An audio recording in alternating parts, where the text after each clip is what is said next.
श्री गणेशाय नमः।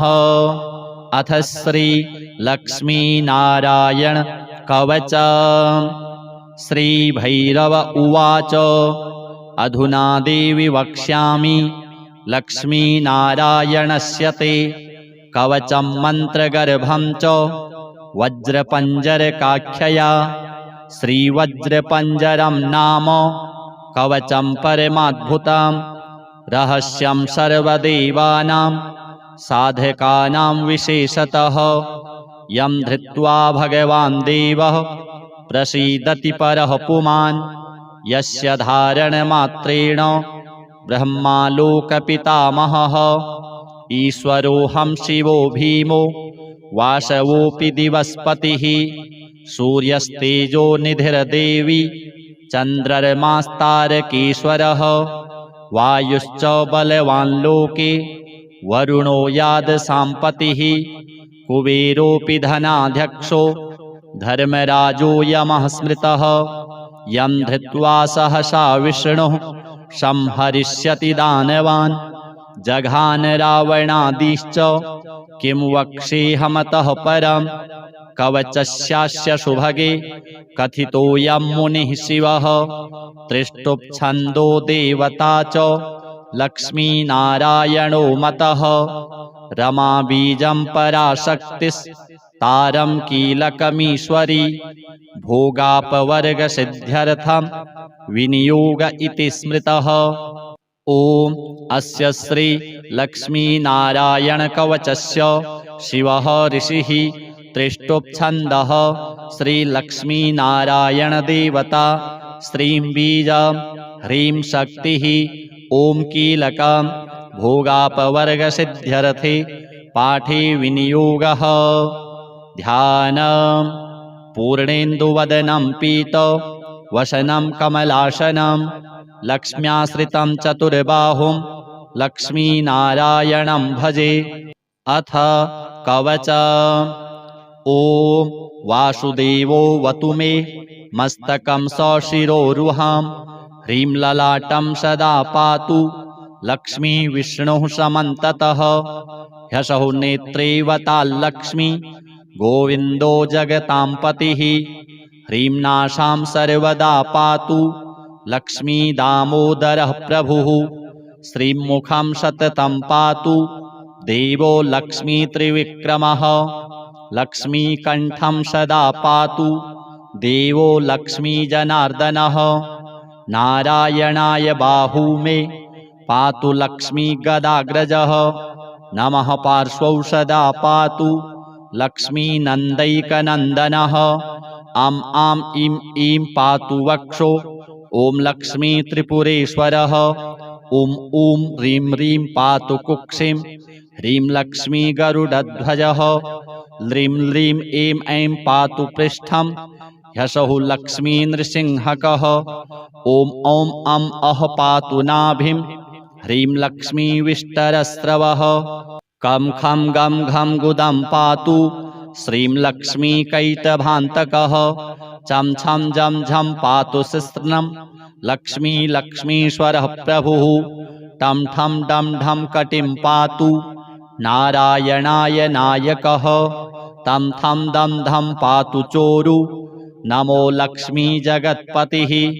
पं फं बं भं पातु जानु ॐ ह्रीं लक्ष्मी चतुर्भुजः। यं रं लं वं पातु जङ्घे ह्यसौ लक्ष्मी गदाधरः। शं शं सं हं पातु गुल्फौ ह्रीं श्रीं लक्ष्मी रथाङ्गभृत्। लं क्षः पादौ सदा पातु मूलं लक्ष्मी सहस्रपात्। अङं यं अणं नं मं मे पातु लक्ष्मी सह सकलं वपुः। इन्द्रो मां पूर्वतः पातु वहनिर्वहनौ सदावतु। यमो मां दक्षिणे पातु नैररित्यां निररितिश्च मां। वरुणः पश्चिमे व्यान्मां वायव्येवतु मां मरुत्। उत्तरे धनदः पायात् ऐशान्यामीश्वरो वतु। वज्रशक्तिदण्डखड्ग पाशयष्टिध्वजाङ्किताः सशूलाः सर्वदा पान्तु दिगीषाः परमार्थदाः।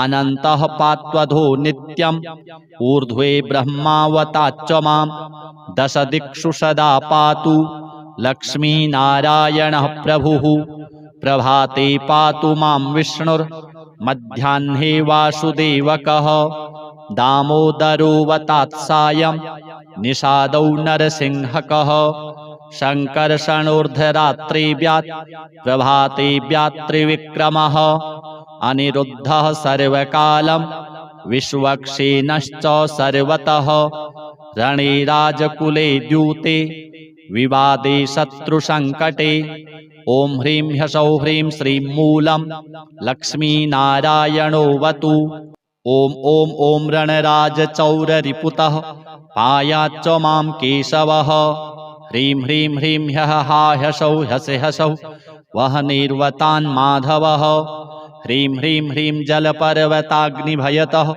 पायादनन्तो विभुः श्रीं श्रीं श्रीं शशशाललं प्रतिदिनं लक्ष्मीधवः पातु माम् इतीदं कवचं दिव्यं वज्रपञ्जरकाभिधं लक्ष्मीनारायणस्येष्टं चतुर्वर्गफलप्रदं सर्वसौभाग्यनिलयं सर्वसारस्वतप्रदं लक्ष्मीसंवननं तत्त्वं परमार्थरसायनं मन्त्रगर्भं जगत्सारं रहस्यं त्रिदिवौकशां दशवारं पठेद् रात्रौ रतान्ते वैष्णवोत्तमः स्वप्ने वरप्रदं पश्येल् लक्ष्मीनारायणं सुधिः त्रिसन्ध्यं यः पठेन्नित्यं कवचं मनमुखोदितं स याति परमं धाम वैष्णवं वैष्णवेश्वरः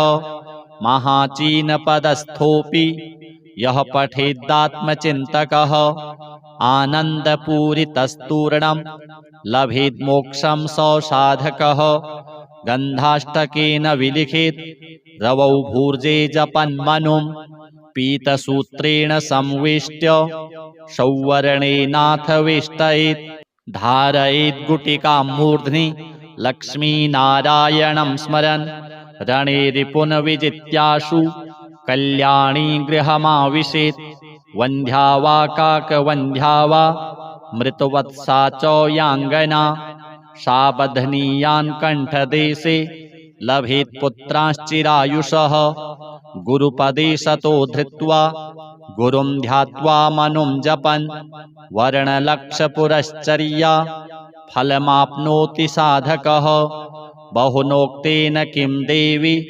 कवचस्यास्य पार्वती विनानेन न सिद्धिः स्यान् मन्त्रस्यास्य महेश्वरी सर्वागमरहस्याढ्यं तत्त्वात् तत्त्वं परात् परम् अभक्ताय न दातव्यं कुचैलाय दुरात्मने दीक्षिताय कुलीनाय स्वशिष्याय महात्मने महाचीनपदस्थाय दातव्यं कवचोत्तमं गुह्यं गोप्यं महादेवी लक्ष्मीनारायणप्रियं वज्रपञ्जरकं वर्म गोपनीयं स्वयोनिवत् अथ श्रीचन्द्रस्तोत्रम् नमश्चन्द्राय सोमाय इन्दवे कुमुदबन्धवे विलोहिताय शुभ्राय शुक्लाम्बरधराय च त्वमेव सर्वलोकानाम्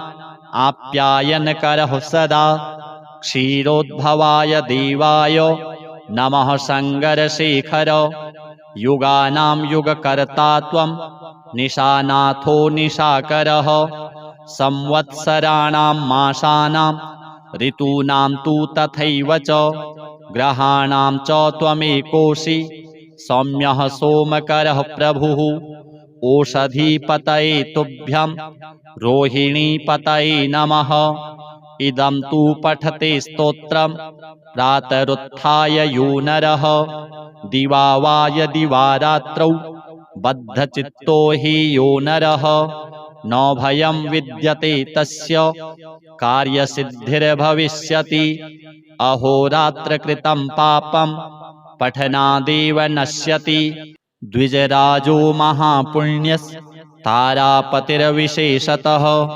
ओषधीनां च यो राजा स सोमः प्रीयतां मम। अथ श्री सत्यनारायणाष्टकम्। आदिदेवं जगत्कारणं श्रीधरं लोकनाथं विभुं व्यापकं शङ्करं सर्वभक्तिष्टदं मुक्तिदं माधवं सत्यनारायणं विष्णुमीशं भजे। सर्वदा लोककल्याणपारायणं देवगोविप्ररक्षार्थसद्विग्रहं दीनहीनात्मभक्ताश्रयं सुन्दरं सत्यनारायणं विष्णुमीशं भजे। दक्षिणे यस्य गङ्गा शुभा शोभते राजते सारमायस्य वामे सदा।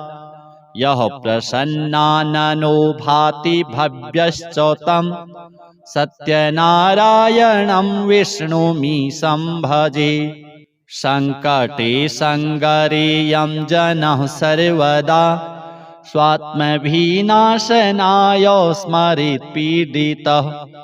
पूर्णकृत्यो भवेद् यत्प्रसादाच्च तं सत्यनारायणं विष्णुमीशं भजे। वाञ्छितं दुर्लभं यो ददाति प्रभुः साधवे स्वात्मभक्ताय भक्तिप्रियः। सर्वभूताश्रयं तं हि विश्वम्भरं सत्यनारायणं विष्णुमीशं भजे। ब्राह्मणः साधु वैश्यश्च तुङ्गध्वजो ये भवन् विश्रुता यस्य भक्त्यामरा। लीलया यस्य विश्वं तं विभुं सत्यनारायणं विष्णुमीशं भजे। येन च ब्रह्मबालतृणं धार्यते सृज्यते पाल्यते सर्वमेतज्जगत्। भक्तभावप्रियं श्रीदयासागरं सत्यनारायणं विष्णुमीशं भजे। सर्वकामप्रदं सर्वदा सत्प्रियं वन्दितं देववृन्दैर्मुनीन्द्रार्चितं। पुत्रपौत्रादि सर्वेष्टदं शाश्वतं सत्यनारायणं विष्णुमीशं भजे। अष्टकं सत्यदेवस्य भक्त्या नरः भावयुक्तो मुदा यस्त्रिसन्ध्यं पठेत् तस्य नश्यन्ति पापानि तेनाग्निना इन्धनानीव शुष्कानि सर्वाणि वै। श्रीलक्ष्मी नारायणार्पणमस्तु। अथ श्री लक्ष्मी नारायण कवचम्। श्रीभैरव उवाच अधुना देवि वक्ष्यामि लक्ष्मीनारायणस्य ते कवचं मन्त्रगर्भं च वज्रपञ्जरकाख्यया। श्रीवज्रपञ्जरं नाम कवचं परमाद्भुतं रहस्यं सर्वदेवानां साधकानां विशेषतः। यं धृत्वा भगवान् देवः प्रसीदति परः पुमान् यस्य धारणमात्रेण ब्रह्मालोकपितामहः। ईश्वरोऽहं शिवो भीमो वासवोऽपि दिवस्पतिः। सूर्यस्तेजो निधिर्देवी चन्द्रमास्तारकेश्वरः। वायुश्च बलवान् लोके वरुणो यादसाम्पतिः। कुबेरोऽपि धनाध्यक्षो धर्मराजो यमः स्मृतः। यं धृत्वा सहसा विष्णुः संहरिष्यति दानवान्। जघान रावणादिश्च किं वक्ष्येऽहमतः परम्। कवचस्यास्य सुभगे कथितोऽयं मुनिः शिवः।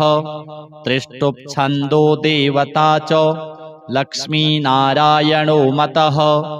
रमा बीजं पराशक्तिस् तारं कीलकमीश्वरी भोगापवर्गसिद्ध्यर्थं विनियोग इति स्मृतः। ॐ अस्य श्री लक्ष्मीनारायणकवचस्य शिवः ऋषिः त्रिष्टुप्छन्दः श्रीलक्ष्मीनारायणदेवता श्रीं बीजं ह्रीं शक्तिः ॐ कीलकं भोगापवर्गसिद्ध्यर्थे पाठे विनियोगः। ध्यानम् पूर्णेन्दुवदनं पीतवसनं कमलासनं लक्ष्म्याश्रितं चतुर्बाहुं लक्ष्मीनारायणं भजे। अथ कवचम्। ॐ वासुदेवो वतु मे मस्तकं सशिरोरुहं ह्रीं ललाटं सदा पातु लक्ष्मी विष्णुः समन्ततः। ह्यसौ नेत्रे वताल्लक्ष्मी गोविन्दो जगतां पतिः ह्रीं नासां सर्वदा पातु लक्ष्मी दामोदरः प्रभुः। श्रीं मुखं सततं पातु देवो लक्ष्मी त्रिविक्रमः लक्ष्मी कण्ठं सदा पातु देवो लक्ष्मी जनार्दनः। नारायणाय बाहू मे पातु लक्ष्मी गदाग्रजः नमः पार्श्वौ सदा पातु लक्ष्मी नन्दैकनन्दनः। आम् आम् ईं ईं पातु वक्षो ॐ लक्ष्मी त्रिपुरेश्वरः। ॐ ॐ ह्रीं ह्रीं पातु कुक्षिं ह्रीं लक्ष्मी गरुडध्वजः। ह्रीं ह्रीं ऐं ऐं पातु पृष्ठं ह्यसौ लक्ष्मी नृसिंहकः। ॐ ॐ अं अः पातु नाभिं ह्रीं लक्ष्मी विष्टरस्रवः। कं खं गं घं गुदं पातु श्रीं लक्ष्मी कैटभान्तकः। चं छं जं झं पातु शिश्नं लक्ष्मी लक्ष्मीश्वरः प्रभुः। टं ठं डं ढं कटिं पातु नारायणाय नायकः। तं थं दं धं पातु चोरु नमो लक्ष्मी जगत्पतिः। पं फं बं भं पातु जानु ॐ ह्रीं लक्ष्मी चतुर्भुजः। यं रं लं वं पातु जङ्घे ह्यसौ लक्ष्मी गदाधरः। शं शं सं हं पातु गुल्फौ ह्रीं श्रीं लक्ष्मी रथाङ्गभृत्। लं क्षः पादौ सदा पातु मूलं लक्ष्मी सहस्रपात्। अङं यं अणं नं मं मे पातु लक्ष्मी सह सकलं वपुः। इन्द्रो मां पूर्वतः पातु वह निर्वहनौ सदावतु। यमो मां दक्षिणे पातु नैररित्यां निररितिश्च मां। वरुणः पश्चिमे व्यान्मां वायव्येवतु मां मरुत्। उत्तरे धनदः पायात् ऐशान्यामीश्वरो वतु। वज्रशक्तिदण्डखड्ग पाशयष्टिध्वजाङ्किताः सशूलाः सर्वदा पान्तु दिगीषाः परमार्थदाः। अनन्तः पात्वधो नित्यम् ऊर्ध्वे ब्रह्मावताच्च मां। दश दिक्षु सदा पातु लक्ष्मीनारायणः प्रभुः। प्रभाते पातु मां विष्णुर्मध्याह्ने वासुदेवकः। दामोदरो वतात्सायं निषादौ नरसिंहकः। शङ्कर्षणोर्ध्वरात्रे व्यात् प्रभाते व्यात् त्रिविक्रमः। अनिरुद्धः सर्वकालं विश्वक्सेनश्च सर्वतः। रणे राजकुले द्यूते विवादे शत्रुसङ्कटे। ॐ ह्रीं ह्सौः ह्रीं श्रीं मूलं लक्ष्मीनारायणो वतु। ॐ ॐ ॐ रणराजचौररिपुतः पायाच्च मां केशवः। ह्रीं ह्रीं ह्रीं ह्यः हा ह्सौः ह्यसे ह्सौः वह निर्वतान् माधवः। ह्रीं ह्रीं ह्रीं जलपर्वताग्निभयतः पायादनन्तो विभुः। श्रीं श्रीं श्रीं शशशाललं प्रतिदिनं लक्ष्मीधवः पातु माम्। इतीदं कवचं दिव्यं वज्रपञ्जरकाभिधं लक्ष्मीनारायणस्येष्टं चतुर्वर्गफलप्रदं सर्वसौभाग्यनिलयं सर्वसारस्वतप्रदं लक्ष्मीसंवननं तत्त्वं परमार्थरसायनं मन्त्रगर्भं जगत्सारं रहस्यं त्रिदिवौकशां दशवारं पठेद् रात्रौ रतान्ते वैष्णवोत्तमः स्वप्ने वरप्रदं पश्येत् लक्ष्मीनारायणं सुधीः त्रिसन्ध्यं यः पठेन्नित्यं कवचं मनमुखोदितं स याति परमं धाम वैष्णवं वैष्णवेश्वरः महाचीनपदस्थोऽपि यः पठेदात्मचिन्तकः आनन्दपूरितस्तूर्णं लभेत् मोक्षं स साधकः गन्धाष्टकेन विलिखेत् रवौ भूर्जे जपन्मनुं पीतसूत्रेण संवेष्ट्य सौवर्णेनाथ वेष्टयेत् धारयेत् गुटिकां मूर्ध्नि लक्ष्मीनारायणं स्मरन् रणे रिपुन् विजित्याशु कल्याणी गृहमाविशेत् वन्ध्या वा काकवन्ध्या वा मृतवत्सा च याङ्गना सा बध्नीयान् कण्ठदेशे लभेत् पुत्रांश्चिरायुषः गुरुपदे सतो धृत्वा गुरुं ध्यात्वा मनुं जपन् वर्णलक्षपुरश्चर्या फलमाप्नोति साधकः बहुनोक्तेन किं देवी कवचस्यास्य पार्वती विनानेन न सिद्धिः स्यान् मन्त्रस्यास्य महेश्वरी सर्वागमरहस्याढ्यं तत्त्वात् तत्त्वं परात् परम् अभक्ताय न दातव्यं कुचैलाय दुरात्मने दीक्षिताय कुलीनाय स्वशिष्याय महात्मने महाचीनपदस्थाय दातव्यं कवचोत्तमं गुह्यं गोप्यं महादेवी लक्ष्मीनारायणप्रियं वज्रपञ्जरकं वर्म गोपनीयं स्वयोनिवत् अथ श्री चन्द्र स्तोत्र नमश्चन्द्राय सोमाय इन्दवे कुमुदबन्धवे विलोहिताय शुभ्राय शुक्लाम्बरधराय च त्वमेव सर्वलोकानाम् आप्यायनकरः सदा क्षीरोद्भवाय देवाय नमः शङ्करशेखर युगानां युगकर्ता त्वं निशानाथो निशाकरः संवत्सराणां मासानां ऋतूनां तु तथैव च ग्रहाणां च त्वमेकोऽसि सौम्यः सोमकरः प्रभुः ओषधीपतये तुभ्यं रोहिणीपतये नमः इदं तु पठते स्तोत्रं प्रातरुत्थाय यो नरः दिवा वा यदि वा रात्रौ बद्धचित्तो हि यो नरः न भयं विद्यते तस्य कार्यसिद्धिर्भविष्यति अहोरात्रकृतं पापं पठनादेव नश्यति द्विजराजो महापुण्यस्तारापतिर्विशेषतः ओषधीनां च यो राजा स सोमः प्रीयतां मम अथ श्री सत्यनारायणाष्टकम् आदिदेवं जगत्कारणं श्रीधरं लोकनाथं विभुं व्यापकं शङ्करं सर्वभक्तिष्टदं मुक्तिदं माधवं सत्यनारायणं विष्णुमीशं भजे सर्वदा लोककल्याणपारायणं देवगोविप्ररक्षार्थसद्विग्रहं दीनहीनात्मभक्ताश्रयं सुन्दरं सत्यनारायणं विष्णुमीशं भजे दक्षिणे यस्य गङ्गाशुभा शोभते राजते सारमायस्य वामे सदा यः प्रसन्नाननो भाति भव्यश्च तं सत्यनारायणं विष्णुमीशं भजे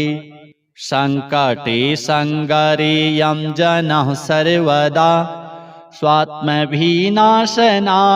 स्मरेत् पीडितः पूर्णकृत्यो भवेद् यत्प्रसादाच्च तं सत्यनारायणं विष्णुमीशं भजे वाञ्छितं दुर्लभं यो ददाति प्रभुः साधवेष्वात्मभक्ताय भक्तिप्रियः सर्वभूताश्रयं तं हि विश्वम्भरं सत्यनारायणं विष्णुमीशं भजे। ब्राह्मणः साधु वैश्यश्च तुङ्गध्वजो ये भवन् विश्रुता यस्य भक्त्यामरा लीलया यस्य विश्वं तं तं विभुं सत्यनारायणं विष्णुमीशं भजे। येन च ब्रह्मबालतृणं धार्यते सृज्यते पाल्यते सर्वमेतज्जगत् भक्तभावप्रियं श्रीदयासागरं सत्यनारायणं विष्णुमीशं भजे।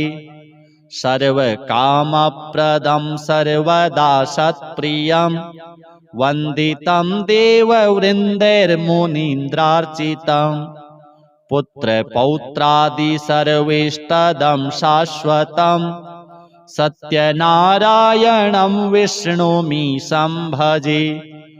अष्टकं सत्यदेवस्य भक्त्या नरः भावयुक्तो मुदा यस्त्रिसन्ध्यं पठेत् तस्य नश्यन्ति पापानि तेनाग्निना इन्धनानीव शुष्कानि सर्वाणि वै।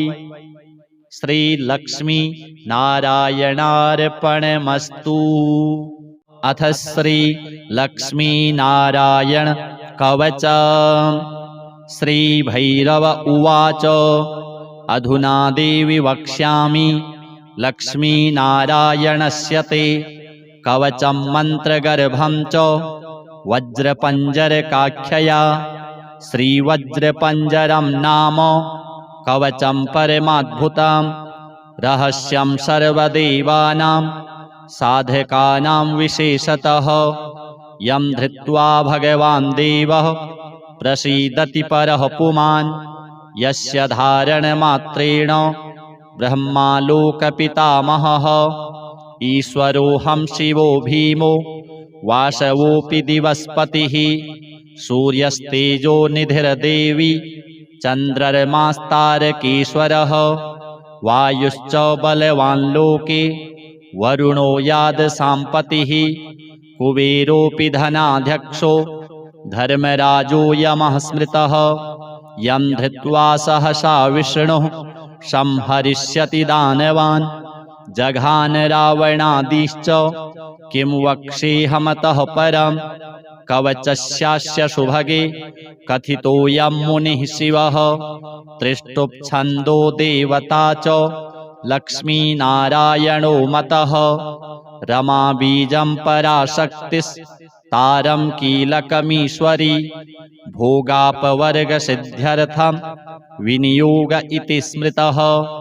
ॐ अस्य श्री लक्ष्मीनारायणकवचस्य शिवः ऋषिः त्रिष्टुप्छन्दः श्रीलक्ष्मीनारायणदेवता श्रीं बीजं ह्रीं शक्तिः ॐ कीलकं भोगापवर्गसिद्ध्यर्थे पाठे विनियोगः। ध्यानं पूर्णेन्दुवदनं पीतवसनं कमलासनं लक्ष्म्याश्रितं चतुर्बाहुं लक्ष्मीनारायणं भजे। अथ कवच।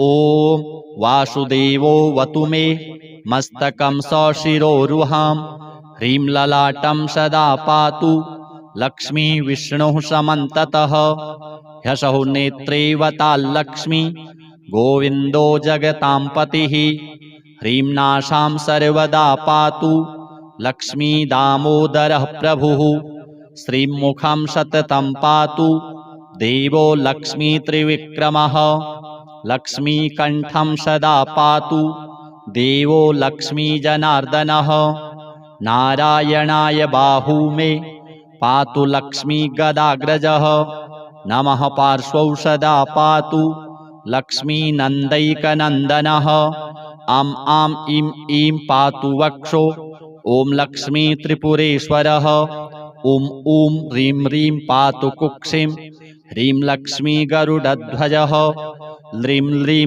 ऐं ऐं पातु पृष्ठं ह्सौः लक्ष्मी नृसिंहकः ॐ ॐ अं अः पातु नाभिं ह्रीं लक्ष्मी विष्टरस्रवः कं खं गं घं गुदं पातु श्रीं लक्ष्मी कैटभान्तकः चं छं जं झं पातु सिस्रनं लक्ष्मी लक्ष्मीश्वरः प्रभुः टं ठं डं ढं कटिं पातु नारायणाय नायकः तं थं दं धं पातु चोरु नमो लक्ष्मी जगत्पतिः पं फं बं भं पातु जानु ॐ ह्रीं लक्ष्मी चतुर्भुजः यं रं लं वं पातु जङ्घे ह्सौः लक्ष्मी गदाधरः शं शं सं हं पातु गुल्फौ ह्रीं श्रीं लक्ष्मी रथाङ्गभृत् लं क्षः पादौ सदा पातु मूलं लक्ष्मी सहस्रपात् अङ्गं यं अणं नं मं मे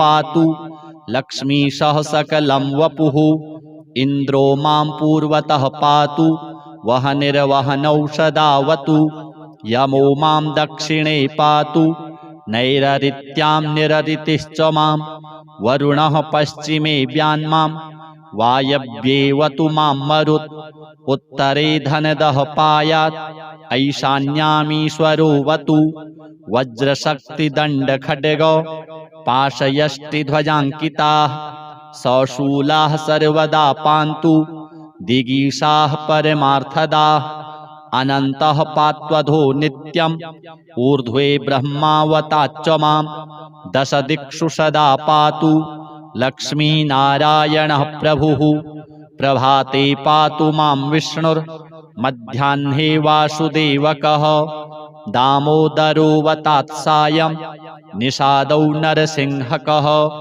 शङ्कर्षणोर्ध्वरात्रिव्यात् प्रभाते व्यात्रिविक्रमः अनिरुद्धः सर्वकालं विश्वक्सेनश्च सर्वतः रणे राजकुले द्यूते विवादे शत्रुसङ्कटे ॐ ह्रीं ह्सौः ह्रीं श्रीं मूलं लक्ष्मीनारायणोऽवतु ॐ ॐ ॐ रणराजचौररिपुतः पायाच्च मां केशवः ह्रीं ह्रीं ह्रीं ह्यः हा ह्सौः ह्यसे ह्सौः वह्निर्वतान् माधवः ह्रीं ह्रीं ह्रीं जलपर्वताग्निभयतः पायादनन्तो विभुः श्रीं श्रीं श्रीं शशशाललं प्रतिदिनं लक्ष्मीधवः पातु माम् इतीदं कवचं दिव्यं वज्रपञ्जरकाभिधं लक्ष्मीनारायणस्येष्टं चतुर्वर्गफलप्रदं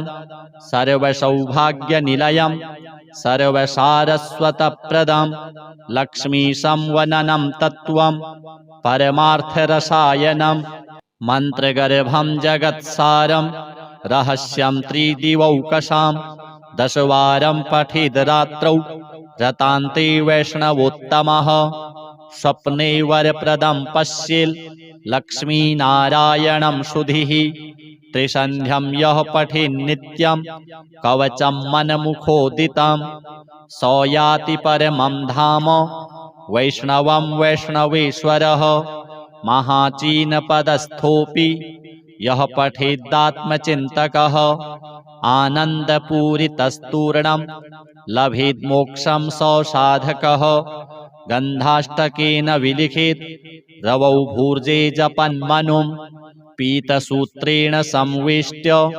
सौवर्णेनाथ वेष्टयेत् धारयेत् गुटिकां मूर्ध्नि लक्ष्मीनारायणं स्मरन् रणे रिपुन् विजित्याशु कल्याणी गृहमाविशेत् वन्ध्या वा काकवन्ध्या वा मृतवत्सा च याङ्गना सा बध्नीयान् कण्ठदेशे लभेत् पुत्रांश्चिरायुषः गुरुपदे सतो धृत्वा गुरुं ध्यात्वा मनुं जपन् वर्णलक्षपुरश्चर्या फलमाप्नोति साधकः बहुनोक्तेन किं देवी कवचस्यास्य पार्वती विनानेन न सिद्धिः स्यान् मन्त्रस्यास्य महेश्वरी सर्वागमरहस्याढ्यं तत्त्वात् तत्त्वं परात् परम् अभक्ताय न दातव्यं कुचैलाय दुरात्मने दीक्षिताय कुलीनाय स्वशिष्याय महात्मने महाचीनपदस्थाय दातव्यं कवचोत्तमं गुह्यं गोप्यं महादेवी लक्ष्मीनारायणप्रियं वज्रपञ्जरकं वर्म गोपनीयं स्वयोनिवत्। अथ श्री चंद्र स्तोत्र। नमश्चंद्राय सोमाय इंदवे कुमुदबंधवे विलोहिताय शुभ्राय शुक्लांबरधराय च त्वमेव सर्वलोकानां आप्यायनकरः सदा क्षीरोद्भवाय देवाय नमः शङ्करशेखर। युगानां युगकर्ता त्वं निशानाथो निशाकरः संवत्सराणां मासानां ऋतूनां तु तथैव च ग्रहाणां च त्वमेकोऽसि सौम्यः सोमकरः प्रभुः। ओषधीपतये तुभ्यं रोहिणीपतये नमः। इदं तु पठते स्तोत्रं प्रातरुत्थाय यो नरः दिवा वा यदि वा रात्रौ बद्धचित्तो हि यो नरः न भयं विद्यते तस्य कार्यसिद्धिर्भविष्यति। अहोरात्रकृतं पापं पठनादेव नश्यति। द्विजराजो महापुण्यस्तारापतिर्विशेषतः ओषधीनां च यो राजा स सोमः प्रीयतां मम। अथ श्री सत्यनारायणाष्टकम्। आदिदेवं जगत्कारणं श्रीधरं लोकनाथं विभुं व्यापकं शङ्करं सर्वभक्तिष्टदं मुक्तिदं माधवं सत्यनारायणं विष्णुमीशं भजे। सर्वदा लोककल्याणपारायणं देवगोविप्ररक्षार्थसद्विग्रहं दीनहीनात्मभक्ताश्रयं सुन्दरं सत्यनारायणं विष्णुमीशं भजे। दक्षिणे यस्य गङ्गा शुभा शोभते राजते सारमायस्य वामे सदा। यः प्रसन्नाननो भाति भव्यश्च तं सत्यनारायणं विष्णुमीशं भजे। सङ्कटे सङ्गरेयं जनः सर्वदा स्वात्मविनाशनाय स्मरेत् पीडितः। पूर्णकृत्यो भवेद् यत्प्रसादाच्च तं सत्यनारायणं विष्णुमीशं भजे। वाञ्छितं दुर्लभं यो ददाति प्रभुः साधवे स्वात्मभक्ताय भक्तिप्रियः। सर्वभूताश्रयं तं हि विश्वम्भरं सत्यनारायणं विष्णुमीशं भजे। ब्राह्मणः साधु वैश्यश्च तुङ्गध्वजो ये भवन् विश्रुता यस्य भक्त्यामरा। लीलया यस्य विश्वं तं विभुं सत्यनारायणं विष्णुमीशं भजे। येन च ब्रह्मबालतृणं धार्यते सृज्यते पाल्यते सर्वमेतज्जगत्। भक्तभावप्रियं श्रीदयासागरं सत्यनारायणं विष्णुमीशं भजे। सर्वकामप्रदं सर्वदा सत्प्रियं वन्दितं देववृन्दैर्मुनीन्द्रार्चितं। पुत्रपौत्रादि सर्वेष्टदं शाश्वतं सत्यनारायणं विष्णुमीशं भजे। अष्टकं सत्यदेवस्य भक्त्या नरः भावयुक्तो मुदा यस्त्रिसन्ध्यं पठेत् तस्य नश्यन्ति पापानि तेनाग्निना इन्धनानीव शुष्काणि सर्वाणि वै श्रीलक्ष्मी नारायणार्पणमस्तु। अथ श्रीलक्ष्मीनारायण कवच। श्रीभैरव उवाच अधुना देवि वक्ष्यामि लक्ष्मीनारायणस्य ते कवचं मन्त्रगर्भं च वज्रपञ्जरकाख्यया।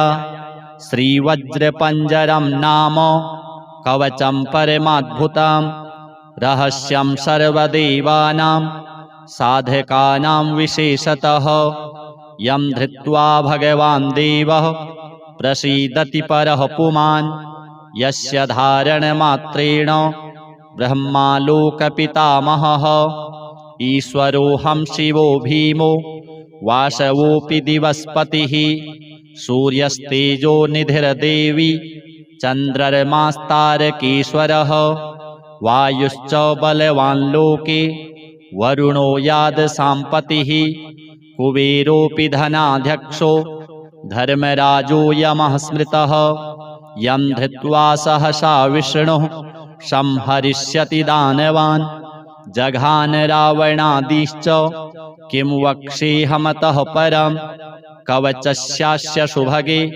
कथितोऽयं मुनिः शिवः त्रिष्टुप्छन्दो देवता च लक्ष्मीनारायणो मतः रमा बीजं पराशक्तिस्तारं कीलकमीश्वरी भोगापवर्गसिद्ध्यर्थं विनियोग इति स्मृतः।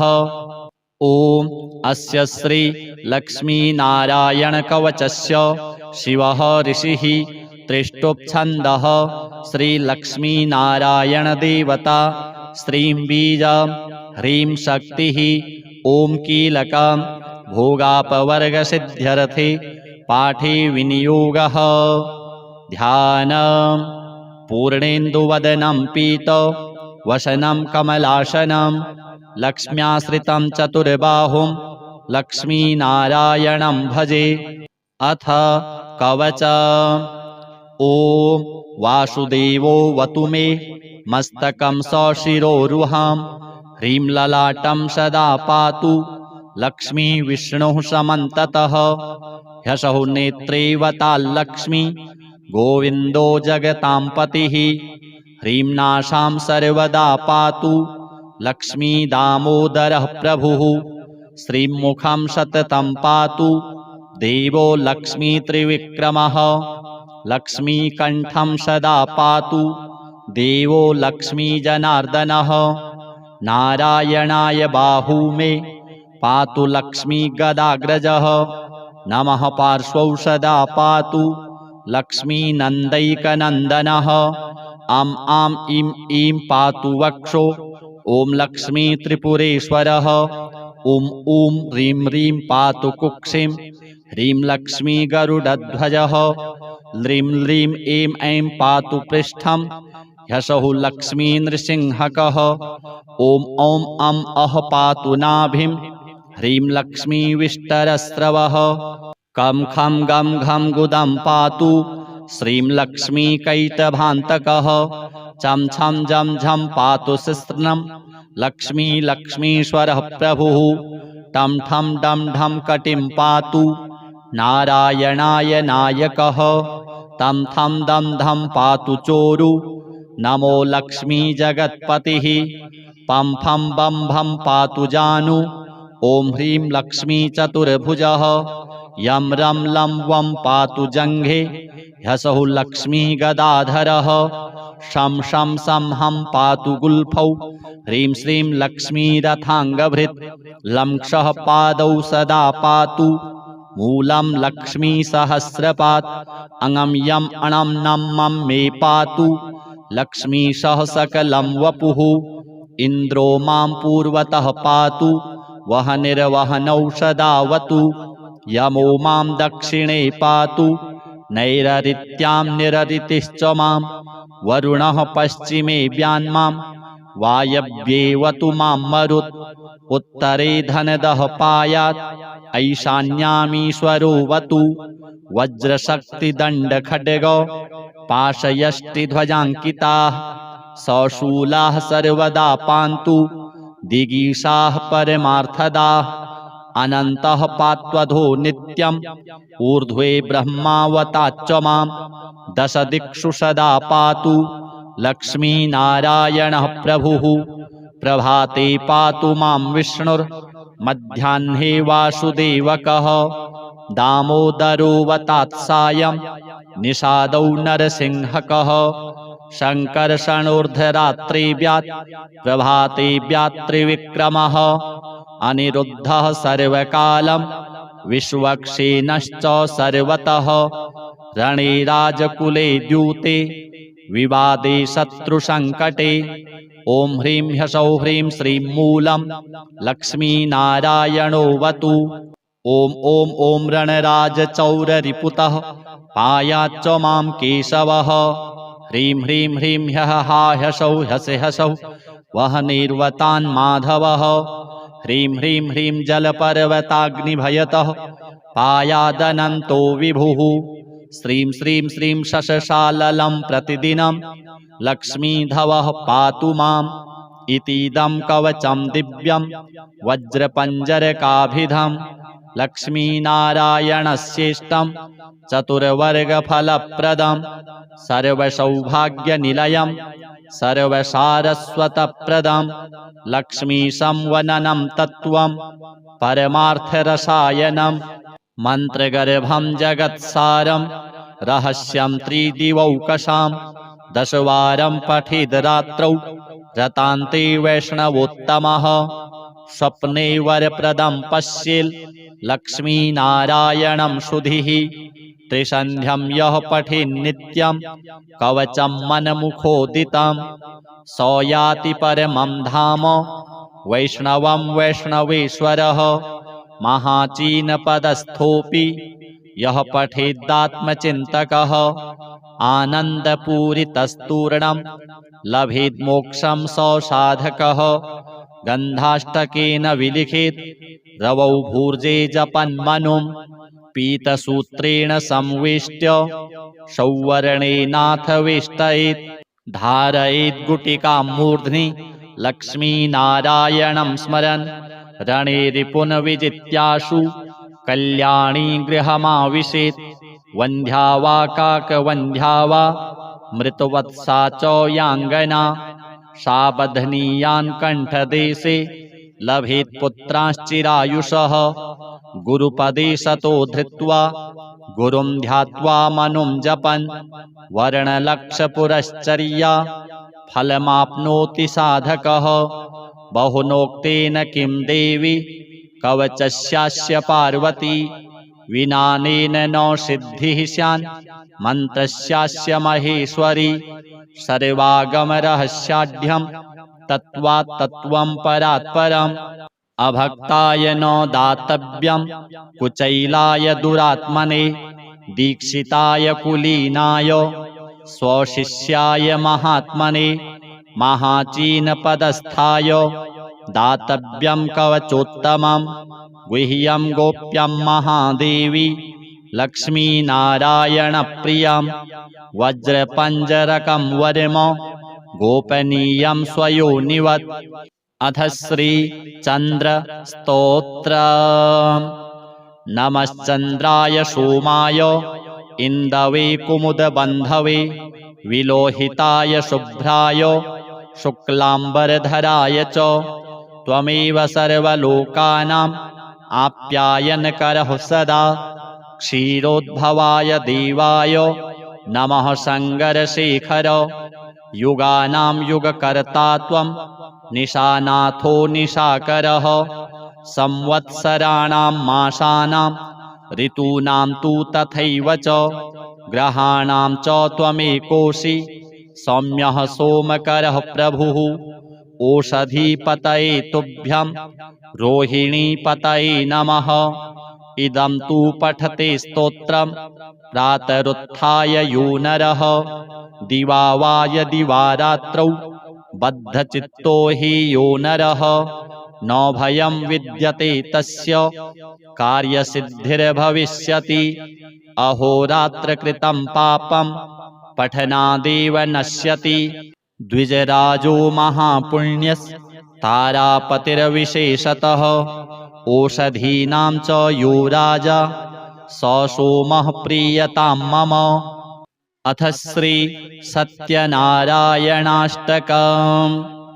आदिदेवं जगत्कारणं श्रीधरं लोकनाथं विभुं व्यापकं शङ्करं सर्वभक्तिष्टदं मुक्तिदं माधवं सत्यनारायणं विष्णुमीशं भजे।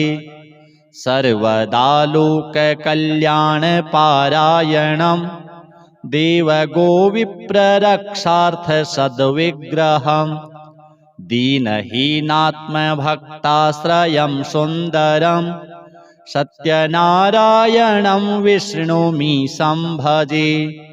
दक्षिणे यस्य गङ्गाशुभा शोभते राजते सारमा यस्य वामे सदा।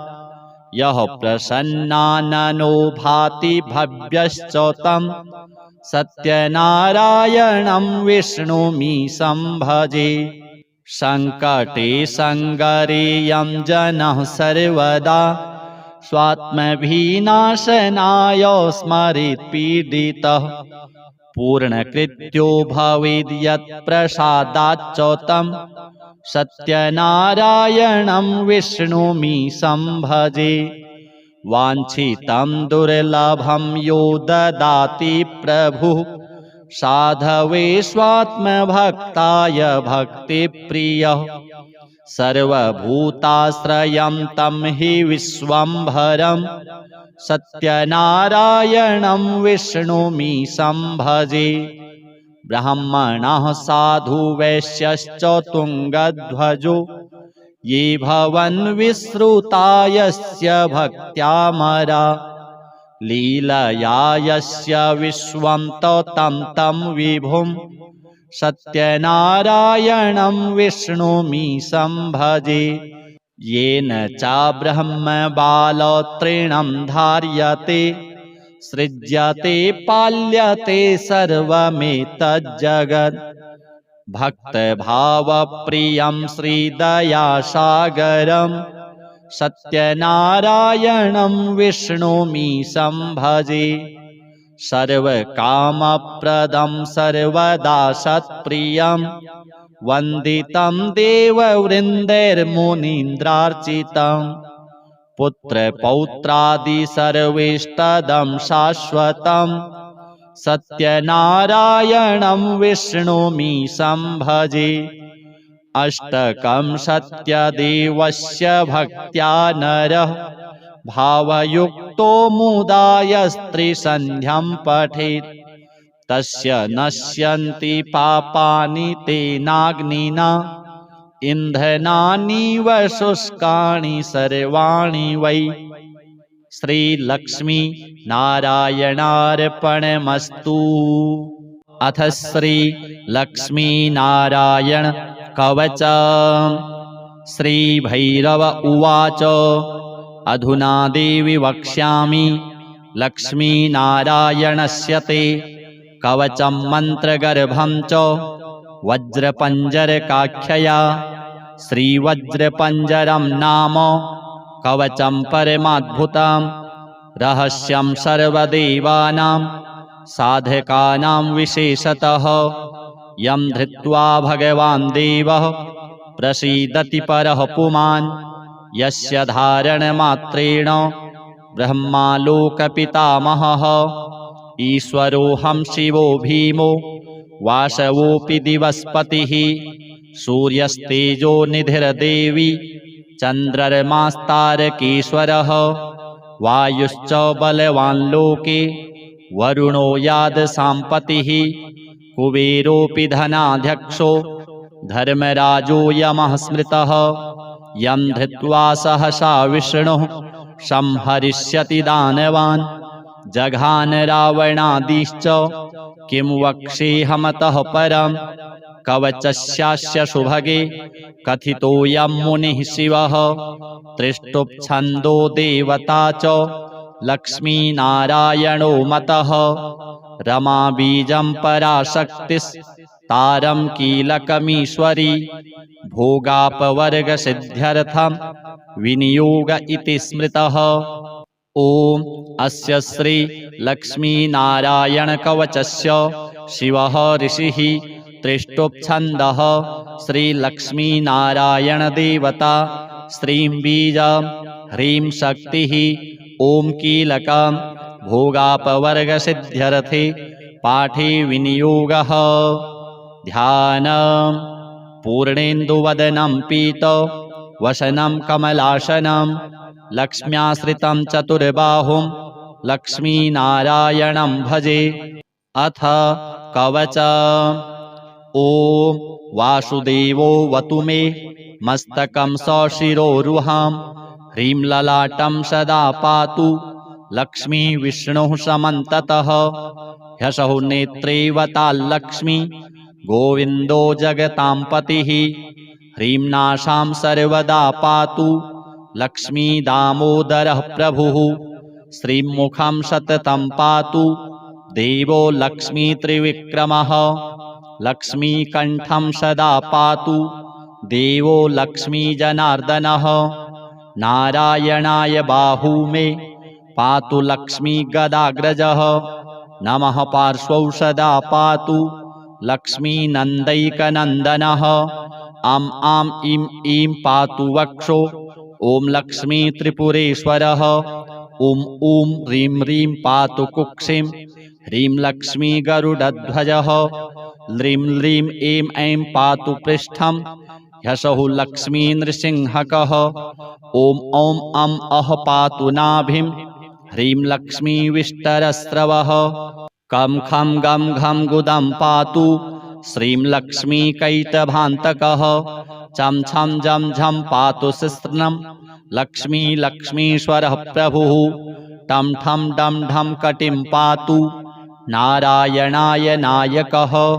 तं थं दं धं पातु चोरु नमो लक्ष्मी जगत्पतिः। पं फं बं भं पातु जानु ॐ ह्रीं लक्ष्मी चतुर्भुजः। यं रं लं वं पातु जङ्घे ह्यसौ लक्ष्मी गदाधरः। शं शं सं हं पातु गुल्फौ ह्रीं श्रीं लक्ष्मी रथाङ्गभृत्। लं क्षः पादौ सदा पातु मूलं लक्ष्मी सहस्रपात्। अङं यं अणं नं मं मे पातु लक्ष्मी सह सकलं वपुः। इन्द्रो मां पूर्वतः पातु वह निर्वहनौ सदावतु। यमो मां दक्षिणे पातु नैररित्यां निररितिश्च मां। वरुणः पश्चिमे व्यान्मां वायव्येवतु मां मरुत्। उत्तरे धनदः पायात् ऐशान्यामीश्वरोऽवतु। वज्रशक्तिदण्डखड्गौ पाशयष्टिध्वजाङ्किताः सशूलाः सर्वदा पान्तु दिगीषाः परमार्थदाः। अनन्तः पात्वधो नित्यम् ऊर्ध्वे ब्रह्मावताच्च मां। दशदिक्षु सदा पातु लक्ष्मीनारायणः प्रभुः। प्रभाते पातु मां विष्णुर्मध्याह्ने वासुदेवकः। दामोदरोऽवतात्सायं निषादौ नरसिंहकः। शङ्कर्षणोर्ध्वरात्रिव्यात् प्रभाते व्यात्रिविक्रमः। अनिरुद्धः सर्वकालं विश्वक्सेनश्च सर्वतः। रणे राजकुले द्यूते विवादे शत्रुसङ्कटे। ॐ ह्रीं ह्सौः ह्रीं श्रीं मूलं लक्ष्मीनारायणोऽवतु। ॐ ॐ ॐ रणराजचौररिपुतः पायाच्च मां केशवः। ह्रीं ह्रीं ह्रीं ह्यः हा ह्सौः ह्यसे ह्सौः वः निर्वतान् माधवः। ह्रीं ह्रीं ह्रीं जलपर्वताग्निभयतः पायादनन्तो विभुः। श्रीं श्रीं श्रीं शशशाललं प्रतिदिनं लक्ष्मीधवः पातु माम्। इतीदं कवचं दिव्यं वज्रपञ्जरकाभिधं लक्ष्मीनारायणस्येष्टं चतुर्वर्गफलप्रदं।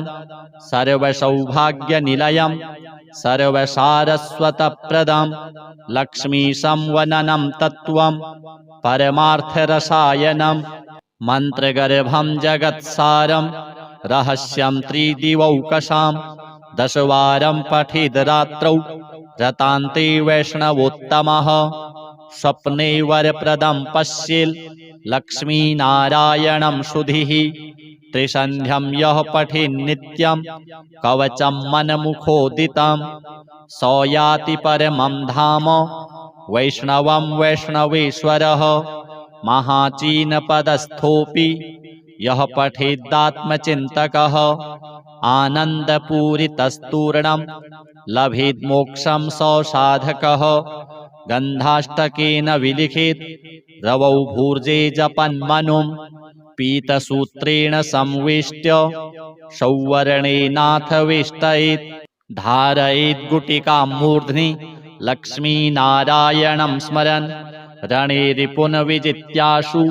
कल्याणी गृहमाविशेत् वन्ध्या वा काकवन्ध्या वा मृतवत्सा च याङ्गना सा बध्नीयान् कण्ठदेशे लभेत् पुत्रांश्चिरायुषः गुरुपदे सतो धृत्वा गुरुं ध्यात्वा मनुं जपन् वर्णलक्षपुरश्चर्या फलमाप्नोति साधकः बहुनोक्तेन किं देवी कवचस्यास्य पार्वती विनानेन न सिद्धिः स्यान् मन्त्रस्यास्य महेश्वरी सर्वागमरहस्याढ्यं तत्त्वात् तत्त्वं परात् परम् अभक्ताय न दातव्यं कुचैलाय दुरात्मने दीक्षिताय कुलीनाय स्वशिष्याय महात्मने महाचीनपदस्थाय दातव्यं कवचोत्तमं गुह्यं गोप्यं महादेवी लक्ष्मीनारायणप्रियं वज्रपञ्जरकं वर्म गोपनीयं स्वयोनिवत् अथ श्री चन्द्र स्तोत्र नमश्चन्द्राय सोमाय इन्दवे कुमुदबन्धवे विलोहिताय शुभ्राय शुक्लाम्बरधराय च त्वमेव सर्वलोकानाम् आप्यायनकरः सदा क्षीरोद्भवाय देवाय नमः शङ्करशेखर युगानां युगकर्ता त्वं निशानाथो निशाकरः संवत्सराणां मासानां ऋतूनां तु तथैव च ग्रहाणां च त्वमेकोऽसि सौम्यः सोमकरः प्रभुः ओषधीपतये तुभ्यं रोहिणीपतये नमः इदं तु पठते स्तोत्रं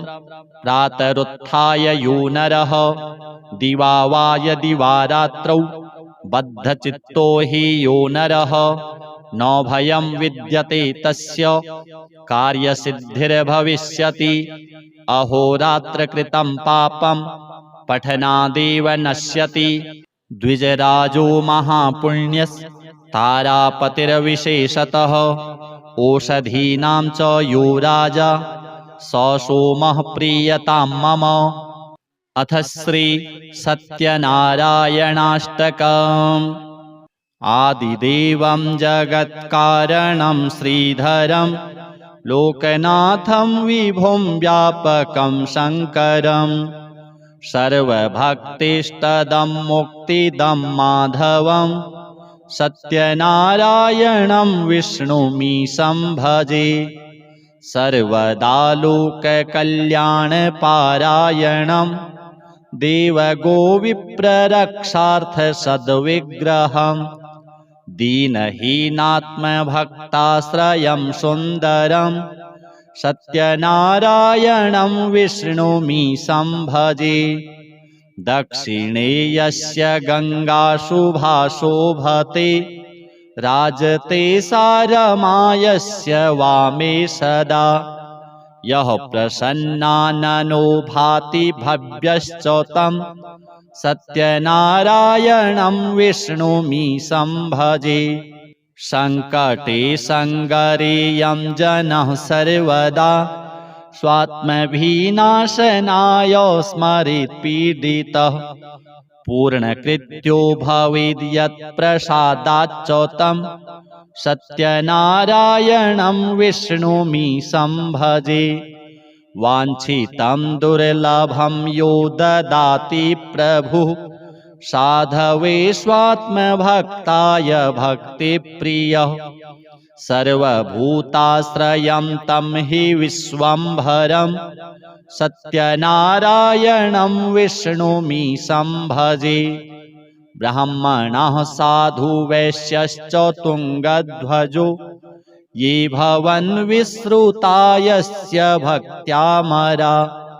लीलया यस्य विश्वं तं विभुं सत्यनारायणं विष्णुमीशं भजे। येन च ब्रह्मबालतृणं धार्यते सृज्यते पाल्यते सर्वमेतज्जगत्। भक्तभावप्रियं श्रीदयासागरं सत्यनारायणं विष्णुमीशं भजे। सर्वकामप्रदं सर्वदा सत्प्रियं वन्दितं देववृन्दैर्मुनीन्द्रार्चितं। पुत्रपौत्रादि सर्वेष्टदं शाश्वतं सत्यनारायणं विष्णुमीशं भजे। अष्टकं सत्यदेवस्य भक्त्या नरः भावयुक्तो मुदा यस्त्रिसन्ध्यं पठेत् तस्य नश्यन्ति पापानि तेनाग्निना इन्धनानीव शुष्कानि सर्वाणि वै। श्रीलक्ष्मी नारायणार्पणमस्तु।